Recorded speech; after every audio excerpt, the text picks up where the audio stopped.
to make hip-hop the culture of music that it was instead of the culture of violence that it is right now. Ever wonder what was really going on when your favorite 80s rappers wrote their biggest hits? You might think it was all about fun and rhymes, but the truth is much darker.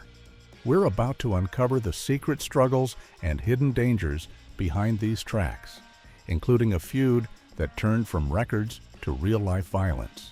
1. Grandmaster Flash and the Furious Five, The Message. Can't even see the game or the Sugar Ray fight. The bill collectors, the ring my... Many people are crazy about the song The Message. When it came out in 1982, it changed hip-hop forever.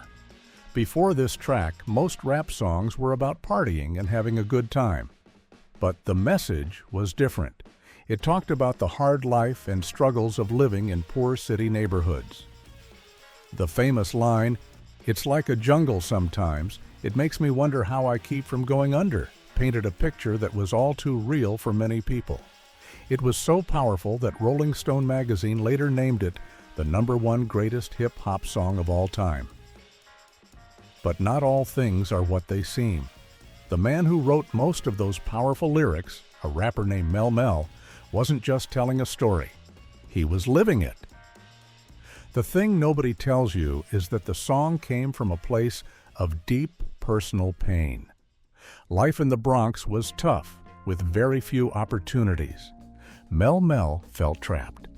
He saw so much sadness around him that he fell into a state of hopelessness. To put it mildly, he reached a point where he felt like he couldn't go on. He had a moment of ultimate despair and thought about leaving this world for good. It was right after this dark moment that he channeled all of his pain and frustration into writing the words for The Message. The song wasn't just an observation, it was a cry for help that became an anthem for a generation. The pain in that song was very real. But while Mel Mel was fighting his inner battles, another group on the other side of the country was getting ready to tell stories about a different kind of war, one happening right outside their front doors. 2. NWA, Straight Outta Compton. Not from the records, from jacking across is like burglary. The definition is jacking. When you hear the opening beats of Straight Outta Compton, you know things are about to get intense. The song, released in 1988 by the group NWA, was like nothing anyone had ever heard before. It was loud, angry, and told stories about life in Compton, California, a place that was known for its street gangs and rough treatment from the police. The group, which included Eazy-E, Dr. Dre, Ice Cube, MC Ren, and DJ Yella, called their style reality rap. They weren't making things up. They were reporting on what they saw every day. The song was a massive hit and made NWA famous all over the world. But here's a secret that was hidden behind the music. The stories in the song were not just stories. They were a reflection of a real-life war happening on the streets. The members of NWA had friends who were part of different gangs, and the danger they rapped about was something they had to deal with personally. What many overlooked is that the tension was very real. They were walking a tightrope in their own neighborhood. On top of that, there was a war brewing inside the group itself. Ice Cube, who wrote many of the best rhymes, started to feel like he wasn't being paid fairly. He saw that the group was making millions of dollars, but his share seemed awfully small. This fight over money got so bad that Ice Cube decided to leave the group at the peak of its fame, a move that shocked the music world. The tension within NWA was about money and respect. But the next group on our list made a song that was so powerful, they were worried about how the government itself would react to their message. 3. Public Enemy, Fight the Power. No, we're not the same, 'cause we don't know the game. In 1989, the famous movie director Spike Lee needed a powerful song for his new movie, Do the Right Thing. The movie was about the building tension in a Brooklyn neighborhood on a hot summer day. He knew exactly who to call, a group called Public Enemy. Led by the powerful voice of Chuck D, Public Enemy was known for making music with a strong political message. Spike Lee asked them to create an anthem, a song that would capture the feeling of frustration and the need for change. The result was Fight the Power, a song that became one of the most famous protest songs in history. You see, the inspiration for the song came from something very real and very scary. Chuck D and the group had seen news footage of police getting too rough with people in their communities. These images stuck with them and filled them with a sense of injustice. They poured all of that anger and energy into the lyrics. But here's the secret part of the story. Chuck D was actually very nervous about releasing the song. He knew that calling out the government and the police so directly could bring a lot of trouble. He was worried that powerful people might try to silence the group or that the song could be misunderstood and cause even more problems. He was walking a fine line, trying to inspire people to stand up for their rights without causing chaos. It was a huge risk. But it paid off, and the song became a call to action for people all around the world. Public Enemy was worried about the powers that be, but our next artist told a story that was a warning, a tale based on the dangerous path he almost took himself as a young man. 4. Slick Rick, Children's Story. Keep still, boy, no need for static. Children's Story by Slick Rick is one of the most famous storytelling raps ever made. Released in 1988, the song is a catchy and clever tale about a young man who gets involved in a life of crime and meets a tragic end. With its simple, la-di-da-di melody and Slick Rick's unique British accent, the song became a huge hit. It felt like a modern-day fairy tale, a cautionary story for kids about making bad choices.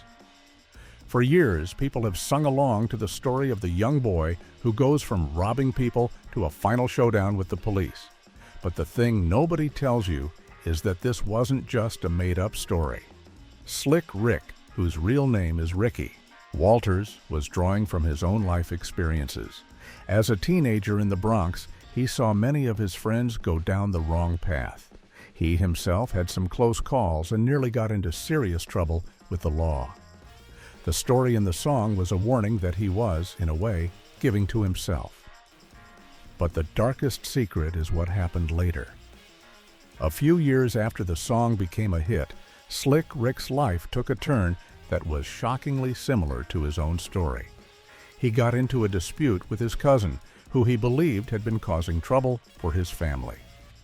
This led to a serious incident where Slick Rick used a firearm, and his cousin and another person were injured. He ended up spending 5 years in prison. The children's story he told on the record had become his own real-life nightmare. Slick Rick's story took a dark turn years after his song was a hit. The next group on our list faced a real-life tragedy right as their biggest song was taking off, a loss that would change them forever. 5. Boogie Down Productions, South Bronx. The rhymes you wrote was whack. Back in 1986, a fierce rivalry was brewing in the world of hip-hop. It was a battle of the boroughs, with rappers from Queens claiming that hip-hop started there. A group from the Bronx called Boogie Down Productions, or BDP for short, knew they had to respond. Led by the smart and powerful rapper KRS-One and the talented DJ Scott LaRock, they created the song South Bronx. The track was a powerful history lesson and a bold declaration that the Bronx was the true home of hip-hop. It was tough, smart, and had a beat that you couldn't ignore. The song was a massive underground hit and put BDP on the map. They were on top of the world, celebrating their success and defending their home turf. But a dark shadow was looming, one that nobody saw coming.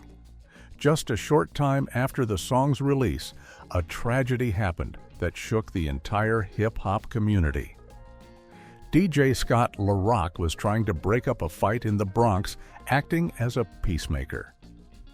In a senseless act of violence, Scott's life was tragically cut short when he was hit by a stray bullet. He was only 25 years old. The secret that haunts the song is that the very place they were celebrating in their music became the place where the group's heart was broken. KRS-One was devastated by the loss of his partner and best friend. But instead of quitting, he decided to carry on the name of Boogie Down Productions, making music that was even more focused on teaching and stopping the violence, all in memory of Scott LaRock. The loss of Scott LaRock was a sudden and shocking event. The next group's story is different. It's about how the slow, grinding reality of poverty was turned into a beat that the whole world would dance to. 6. Run DMC, It's Like That. When Run DMC burst onto the scene in 1983 with their first single, It's Like That, they sounded completely different from everyone else. The beat was sparse and tough, made up of just a powerful drum machine and a few sharp sounds. The rapping was loud and aggressive, with Run and DDMC trading rhymes back and forth.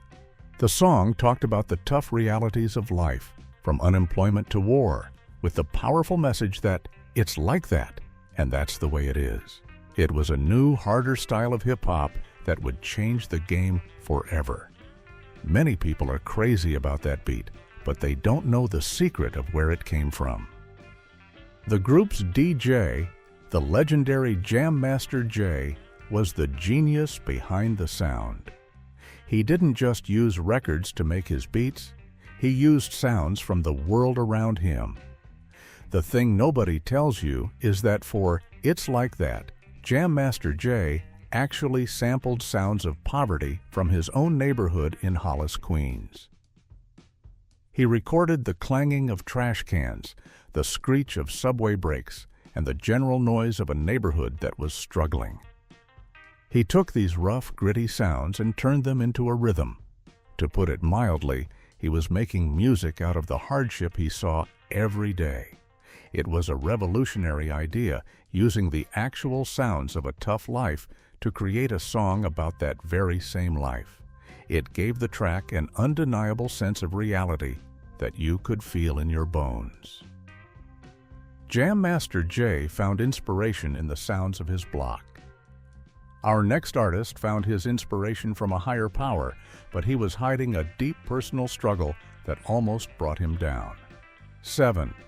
Eric B. and Rakim, Paid in Full. Bring you a special news bulletin from our on-the-spot passport. In 1987, the duo Eric B. and Rakim released their album Paid in Full, and the title track became an instant classic. Rakim's rapping style was unlike anything anyone had heard before. He was smooth, complex, and his rhymes were packed with intricate details and a calm, confident flow.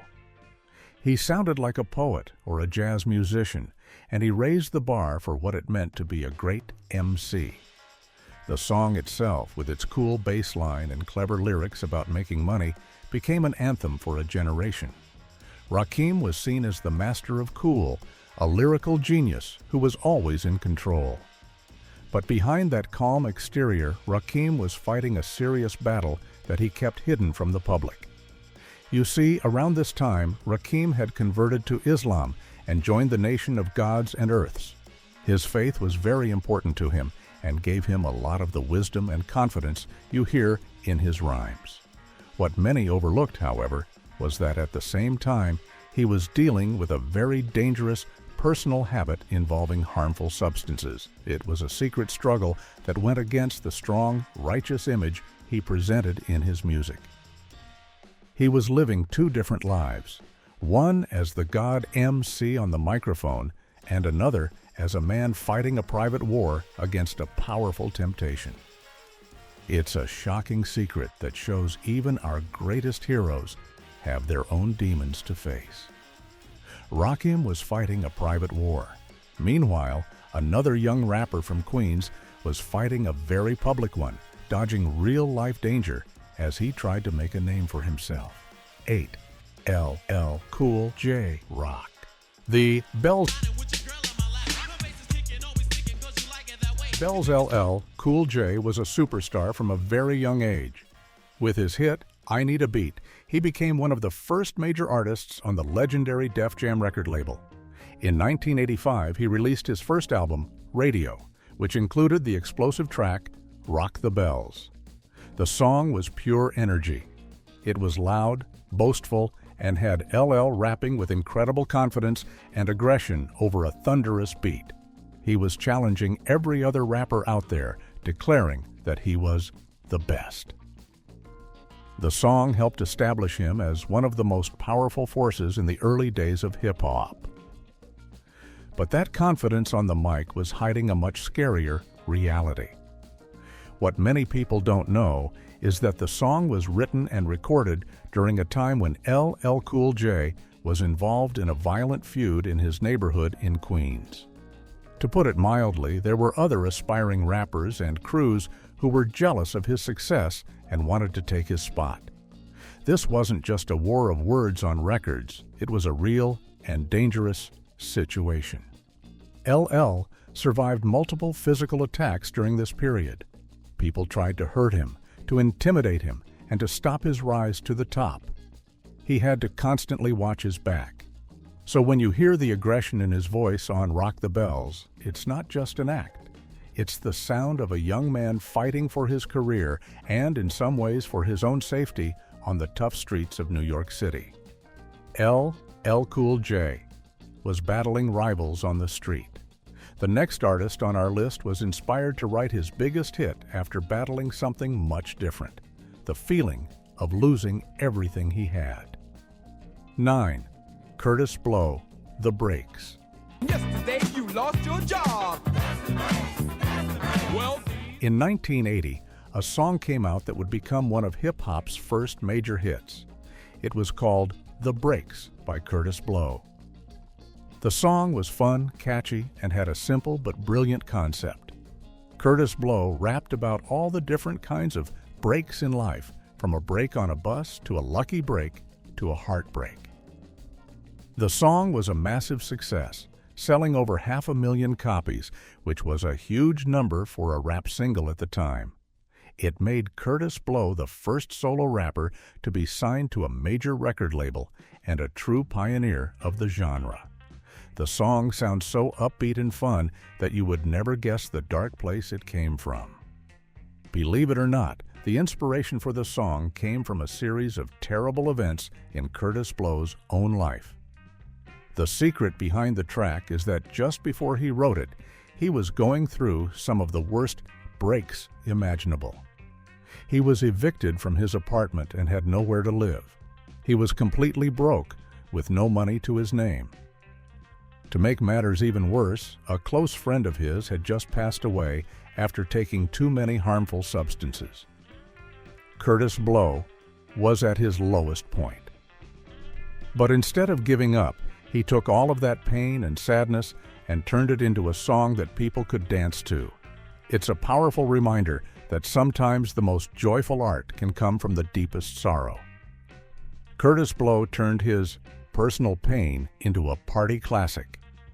But our next song tells a story of betrayal between friends that led to a confrontation that was anything but a party.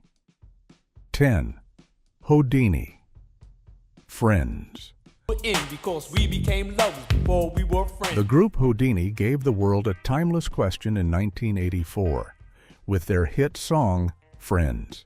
The lyrics ask over and over, "Friends, how many of us have them?" The song explores the idea of trust and betrayal, talking about people who smile in your face but are not really on your side. With its spooky, synth-heavy beat and thoughtful lyrics, the song was a huge hit for the group, which was made up of Jalil, Ecstasy, and DJ Grandmaster D. It was a more mature and thoughtful song than a lot of the party raps that were popular at the time. But this song wasn't just a general thought about friendship. It was based on a very specific and very dangerous real-life event. The thing nobody tells you is that one of the group members had been betrayed by someone he thought was a close friend. This wasn't just a case of gossip or borrowing money and not paying it back. This was a deep betrayal that led to a serious and violent confrontation. The situation got so heated that it ended with a firearm being drawn and discharged. Someone got seriously hurt. The song was the group's way of processing this traumatic event and warning others about the dangers of trusting the wrong people. When you listen to the lyrics now, knowing they came from a place of real-life violence and broken trust, the question, how many of us have them, feels a lot heavier. A betrayal between friends led to a dangerous situation for Whodini. The next artist on our list made a song that was a tribute to his own friends, a specific crew from the tough streets of Philadelphia. 11. Schoolie D. PSK. What does it mean? I finally realized the girl was a war. Gave her $10, she asked me for some more. Long before gangster rap became famous with groups from the West Coast, a rapper from Philadelphia named Schoolie D was making music that was raw, gritty, and shockingly realistic. In 1985, he released a song called PSK What Does It Mean? The sound was hard and stripped down, and Schoolie D's lyrics told stories about the tough street life in his city. The song is often considered one of the very first gangsters' rap tracks, and it influenced countless artists, including Ice-T, who has said that this song was a major inspiration for his own music. The mysterious title, PSK, had people all over the country guessing what it stood for. Here's the secret meaning behind the letters. PSK was not just a random name. It stood for Parkside Killas, a real street gang from Schoolie D's neighborhood in Philadelphia. This wasn't just a shout-out. It was a tribute and a reflection of his reality. But the story gets even darker. What many people don't know is that the song was also a memorial. It was dedicated to a close friend of Schoolie D's who was part of the PSK crew and whose life had been tragically cut short in the street violence. The song wasn't about glorifying the lifestyle. It was about documenting the dangerous world he and his friends were living in. It was a raw report from the front lines, and the title was a code that only people from his world would truly understand. Schoolie D's song was a tribute to a fallen friend. The next artist on our list wrote his biggest hit while he was privately mourning the slow decline of his own mentor and close friend. 12. Big Daddy Kane, Ain't No Half Steppin'. Those who wanna be in my field in court, then again on second thought. In 1988, Big Daddy Kane dropped his album Long Live the Kane, and on it was the masterpiece Ain't No Half Steppin'. The song is a showcase of everything that made Kane a legend. His rhymes are incredibly complex, his flow is lightning fast but perfectly clear, and his confidence is off the charts. He raps about his superior skills on the microphone, daring any other rapper to challenge him. The song is considered by many to be one of the greatest lyrical performances in the history of hip-hop. It made Big Daddy Kane a superstar and a true icon of hip-hop's golden age. But behind all that confidence and lyrical brilliance, Kane was dealing with a personal sadness. You see, Big Daddy Kane was a member of the legendary Juice Crew, which was led by the famous producer Marley Marl. Another key member of the crew was the fun-loving and talented Biz Markie. Biz and Kane were very close friends, and Biz was like a mentor to Kane in the early days. But as Kane's star was rising, Biz Markie was beginning to struggle with his own personal issues. The pressures of fame were getting to him, and he was falling into a pattern of behavior that worried his friends. The secret behind Ain't No Half Steppin' is that while Kane was writing these powerful, confident rhymes, he was also watching his dear friend and mentor start to fade. It was a difficult and heartbreaking time for him, a private sorrow hidden behind one of hip-hop's most powerful songs. Kane was worried about his friend Biz Markie. The next group on our list wasn't hiding a secret sadness, but their lyrics came directly from one member's real-life run-ins with the police. 13. EPMD, You're a Customer. And if not, we feel we owe you something. It's like lotto, you have to be in it to win it, but if the The duo EPMD, which stands for Eric and Parrish Making Dollars, had a sound that was all their own.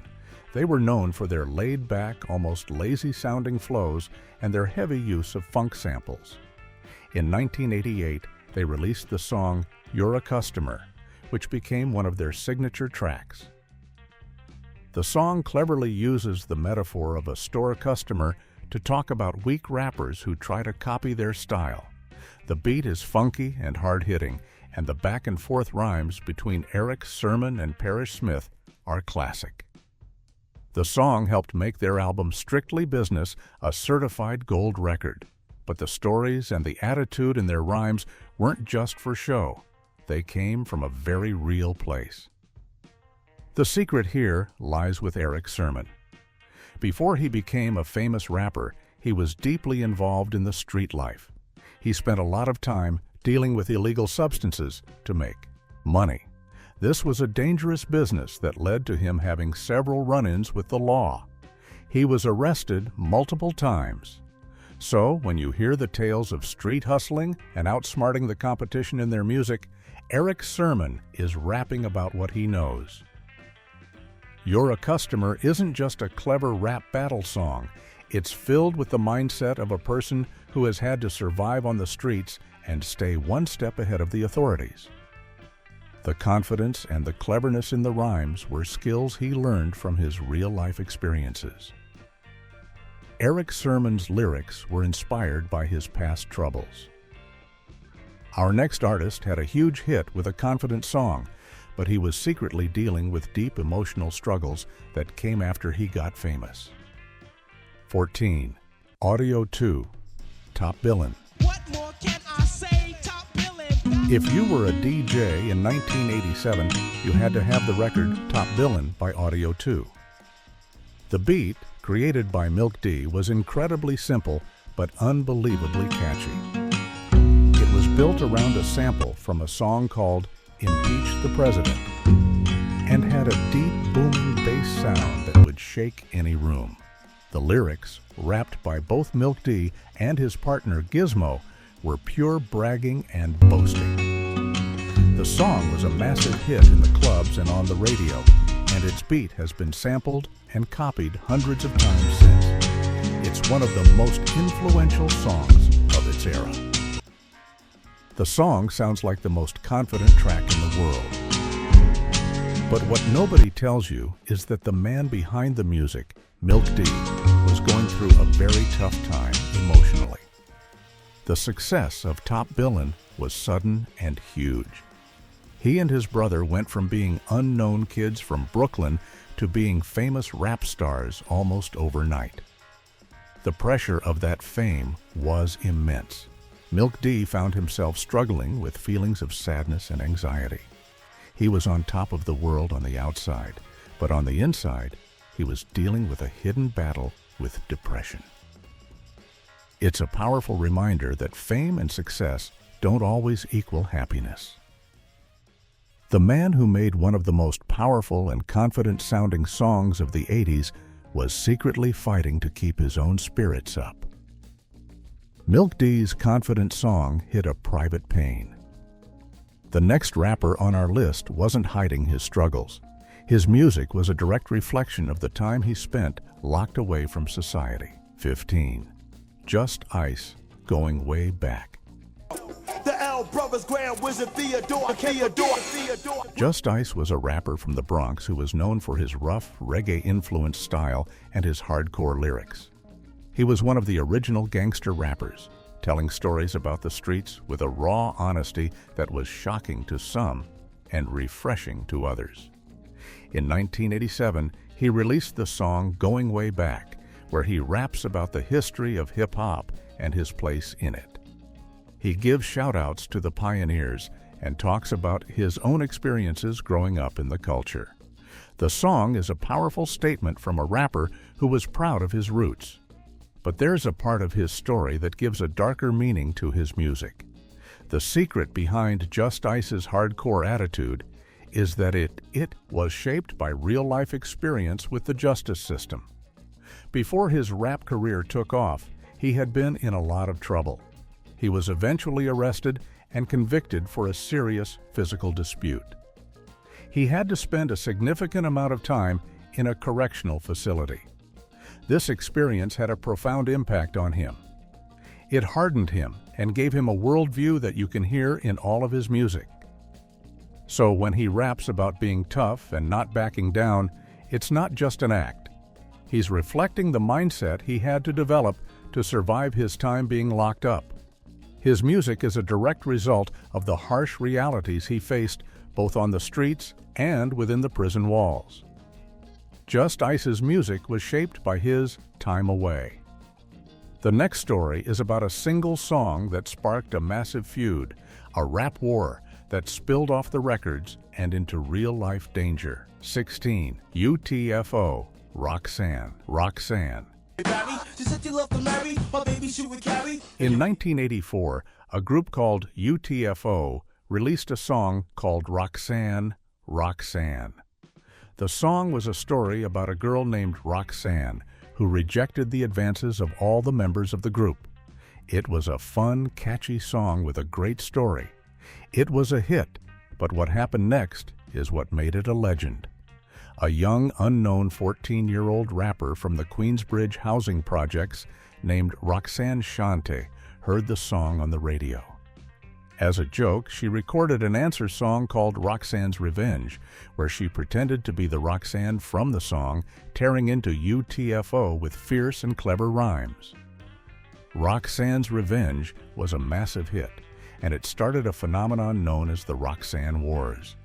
Suddenly, dozens, and some say over 100, other rappers released songs that were answers to the original or answers to the answers. It was a huge citywide rap battle that took place over the airwaves. It all seemed like good fun, a creative and competitive explosion. But here's the dark secret. The feud between UTFO and the crew that backed Roxanne Shante, the Juice Crew, became very real and very hostile. It moved beyond just lyrics on a record. There were real-life confrontations and threats.